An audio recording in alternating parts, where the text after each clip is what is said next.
Hello, bienvenue sur Crypto Zero. Aujourd'hui, on va parler d'une monnaie qui est quand même assez ancienne et beaucoup s'interrogent dessus, c'est la fameuse Litecoin, qui est en gros une sorte d'alternative à Bitcoin, qui avait été créée par Charlie Lee, un ancien de chez Google, en 2011.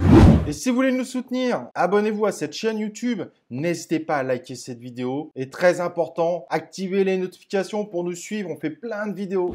Alors la question que vous allez tous vous poser, faut-il acheter cette crypto-monnaie ou pas? Va-t-elle exploser dans le futur? Et mon avis sur cette crypto-monnaie est très partagé. En effet, dernièrement, elle a fait des résultats très corrects, plus 52%. Mais par rapport au reste du marché, c'est quand même assez light. Et j'ai mon avis là-dessus. Malheureusement, je pense que Litecoin se positionne trop justement comme une alternative à Bitcoin. En gros, essaye de se positionner comme une valeur refuge, un peu comme une sorte d'or numérique. Sauf que la seule crypto-monnaie du grand public pour représenter l'or numérique, c'est Bitcoin. Et du coup, Litecoin se positionne souvent comme une crypto-monnaie de second plan pour alimenter son portefeuille et pour pas tout mettre dans le Bitcoin. Mais le problème derrière Litecoin, c'est qu'il n'y a aucun projet. Et donc, par rapport à des Cardano, Polkadot, Graph, etc., son problème, c'est qu'elle ne présente pas grand-chose.